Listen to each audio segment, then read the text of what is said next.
Faudrait un truc bien comme intro pour un sujet comme celui-là, n'est-ce pas? Quelque chose qui en jette, un truc majestueux, tu vois ce que je veux dire? Oh, ben vous êtes là! Salut à tous! Aujourd'hui, on part pour le Yucatan au Mexique et on va parler des cénotes. Générique!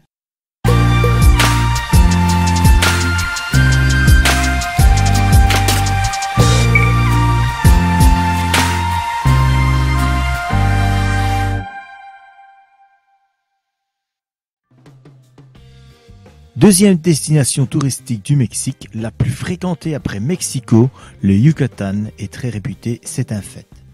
S'il y a bien quelque chose qu'on se doit de visiter dans le Yucatan, mis à part bien entendu des plages de sable, des sites archéologiques mayas, c'est surtout quelque chose que vous ne verrez nulle part ailleurs, les cénotes.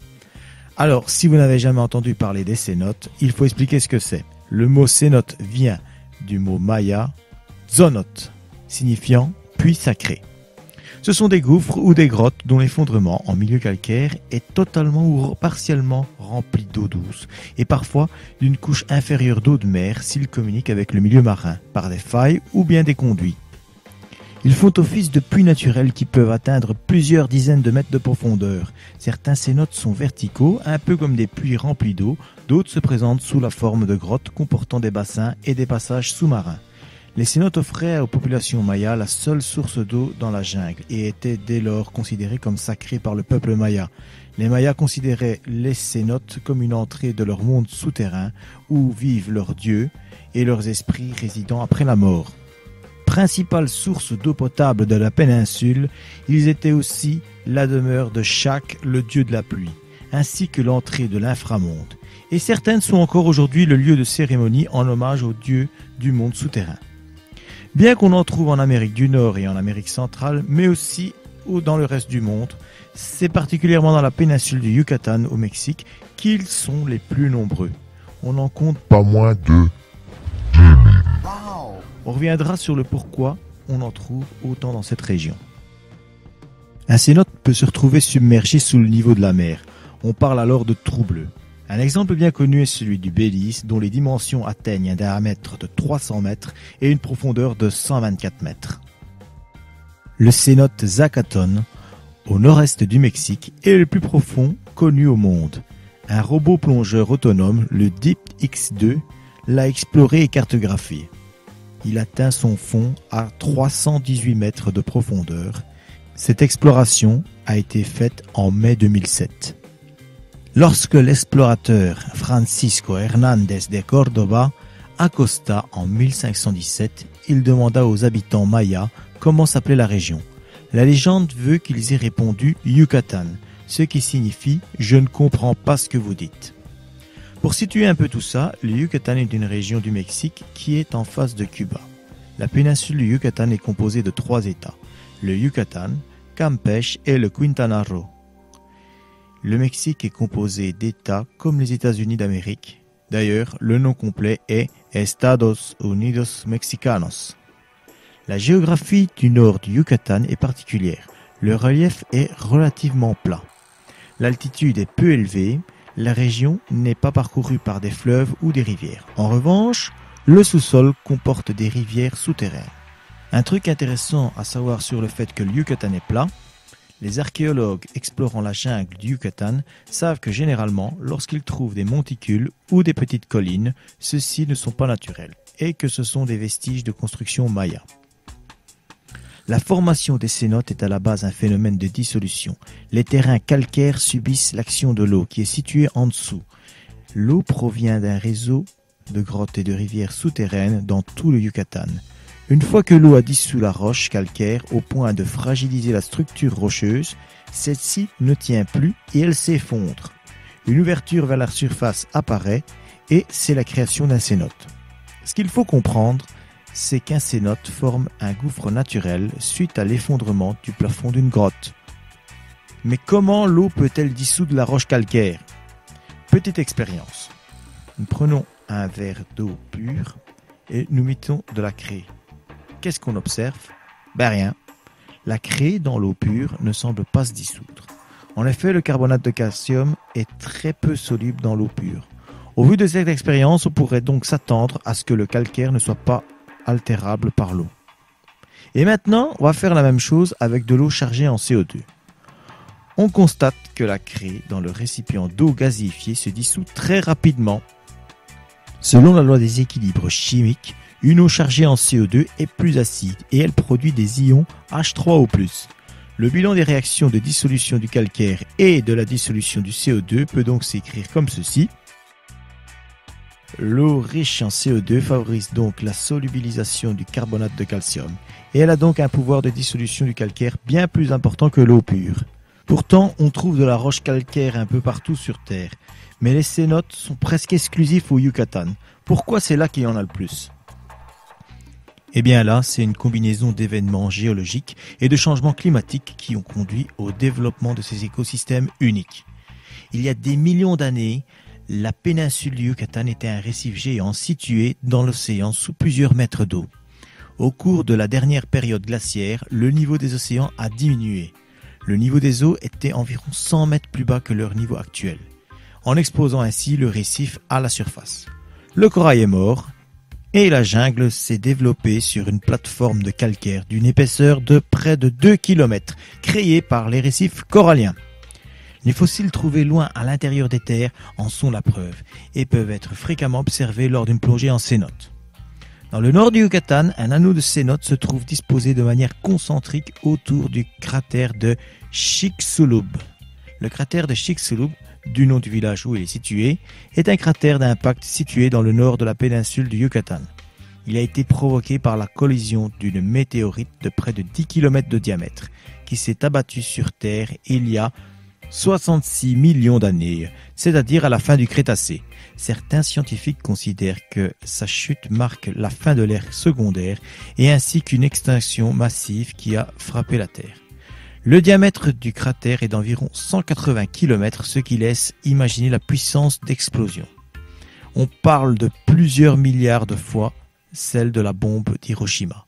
Le bassin du cratère, enseveli sous environ 1000 mètres de calcaire, s'étend à moitié sous la terre ferme et à moitié sous le golfe du Mexique.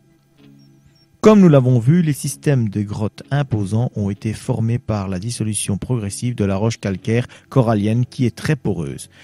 Ces grottes sont appelées des grottes de solution parce qu'elles ont été formées avec des pluies légèrement acides qui ont dissous le calcaire alcalin.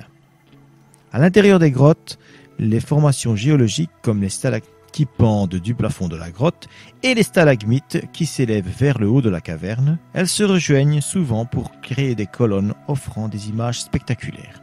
On en compte par millions et leur taille varie entre la taille d'un crayon et la taille d'un gros arbre. On estime que les effondrements se sont produits lorsque la période glaciaire s'est achevée. Il y a près de 18 000 ans, le climat de la planète s'est réchauffé, les glaciers se sont retirés et les grottes ont été inondées lorsque le niveau des mers s'est élevé. Parmi les découvertes archéologiques de ces dernières années, on relève des restes fossilisés de chameaux, de jaguars géants, de mammouths, de paresseux et de chevaux. À ce jour, 4 squelettes humains ont été aussi découverts. L'examen du charbon de bois découvert à côté d'un squelette féminin le situe à il y a au moins 10 000 ans, ce qui en fait un des plus vieux squelettes humains découverts dans les Amériques. La plupart de ces découvertes archéologiques ont été effectuées par des plongeurs spéléos lors de l'exploration de différents systèmes de grottes et certains sites sont maintenant protégés par l'organisation du gouvernement mexicain en charge de la protection archéologique et historique. Aujourd'hui, ce sont des lieux de détente, de baignade et d'émerveillement, autrement dit de loisirs. Les cénotes sont dans la plupart des cas facilement accessibles, aussi bien géographiquement, certains sont distantes de la route que de quelques mètres, que financièrement. Le coût de l'entrée y est souvent dérisoire de 10 à 50 pesos, c'est-à-dire 60 cents à 3 euros. Autant préférer lorsqu'il y en a un transport en bus ou en taxi, voire carrément en vélo lorsque ce n'est pas trop loin. C'est le cas notamment des cénotes accessibles à partir de Valladolid. Les règles de conservation des cénotes et des grottes sont très strictes et les visiteurs sont tenus de les prendre au sérieux. Rien ne peut être touché ou enlevé. Prenez seulement des images comme souvenirs et ne laissez rien derrière vous. Voici 5 règles ou principes de base pour une plongée en cénote. Dans les cénotes, on applique la règle des tiers quant à sa consommation. La réserve d'air n'est donc pas atteinte à 50 bars, mais à 140. Il faut prévoir suffisamment de réserve et de sécurité pour pouvoir faire un trajet en sens inverse, et donc avoir assez d'air pour sortir de la grotte.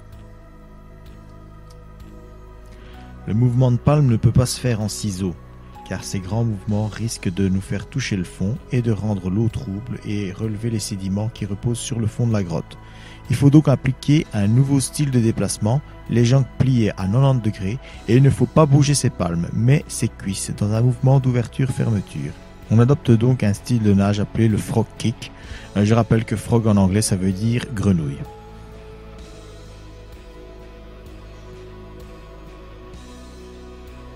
Dans une grotte, il fait noir. Pas question de compter sur les signes habituels faits à la main. Pour rappeler l'attention des autres plongeurs, il faut parfois se rassurer et se dire ok avec autre chose. Et en général, on utilise la signalisation avec les lampes torches. Pour se retrouver dans le dédale de la grotte, un fil d'Ariane a été installé. Il faut toujours le garder en vue et ne jamais nager sous le niveau du fil.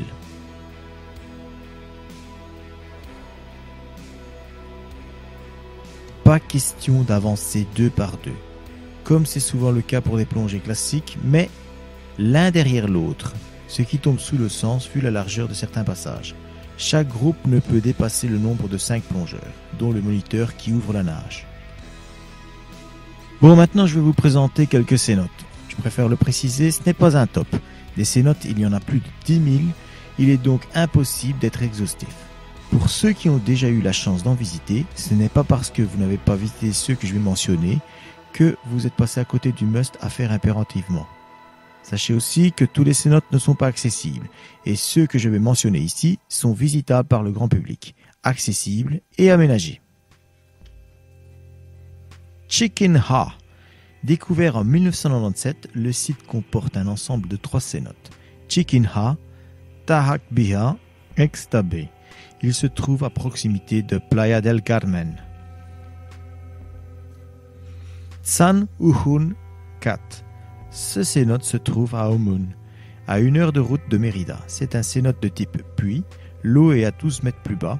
Il y a 2 entrées. L'une est une doline ouverte sur le toit permettant l'entrée de la lumière et l'autre se situe sur le côté nord, d'où on descend facilement sur la grande plateforme qui donne accès à l'eau cristalline.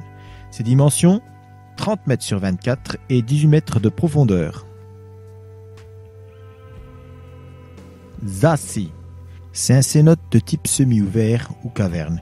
Il a la particularité de se trouver au centre d'une grande ville, Valladolid. On y descend sur des marches taillées dans la pierre. Le diamètre du bassin est de 40 mètres et la profondeur est de 30 mètres. Exquequen. Son nom signifie en maya « cochon ». Une histoire non vérifiée raconte qu'un cochon appartenant à un fermier revenait tous les jours recouvert de boue, même en période de sécheresse. Le fermier a décidé un jour de le suivre et il les a conduits à l'entrée du cénote. Situé à 3 km de Valladolid, l'entrée du cénote est étroite et aboutit sur une grande caverne souterraine.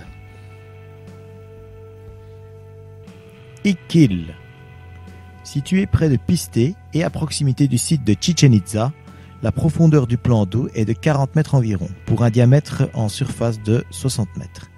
Il est également appelé le cénote bleu sacré. Accessible au public dans un complexe de loisirs, ce cénote, dont la surface de l'eau est environ à 26 mètres plus bas que le niveau du sol, héberge des compétitions de plongeon. Lolha.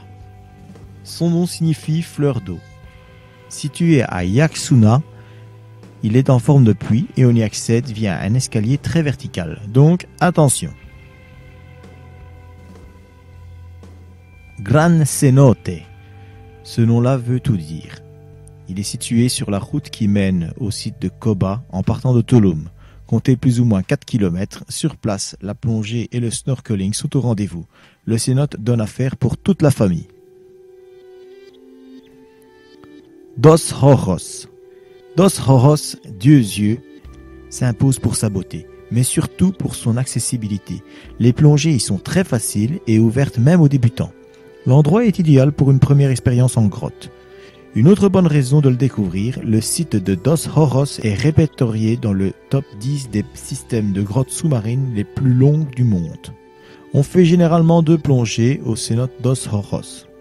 La ligne de Barbie qui suit un parcours dans le cénote et puis la Bat Cave.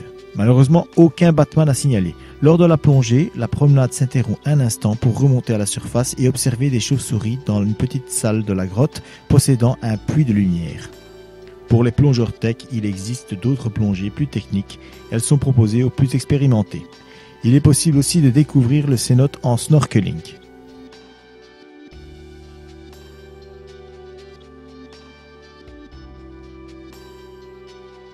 Et bien voilà, le temps est venu pour moi de vous remercier d'avoir regardé cette vidéo jusqu'au bout. J'espère que ce contenu vous aura plu. Si c'est le cas, cliquez sur le petit pouce pour liker. Je tiens à vous dire que la seule façon pour que mon audience augmente, c'est que vous partagez cette vidéo sur les réseaux sociaux comme Facebook ou Twitter. Faites-le s'il vous plaît, c'est très important pour moi. Sur les réseaux sociaux, on retrouve aussi la chaîne et pour s'y muove. Ah oui, laissez-moi aussi un petit commentaire, je réponds toujours. N'oubliez pas non plus de vous abonner, vous serez tenu au courant des nouvelles vidéos de la chaîne. Petit détail, en vous abonnant, n'oubliez pas non plus d'activer la petite sonnette, parce que sinon ça ne marche pas. Elle doit être activée pour recevoir les notifications. Et bien voilà, j'en ai fini, je vous dis au revoir et à très bientôt.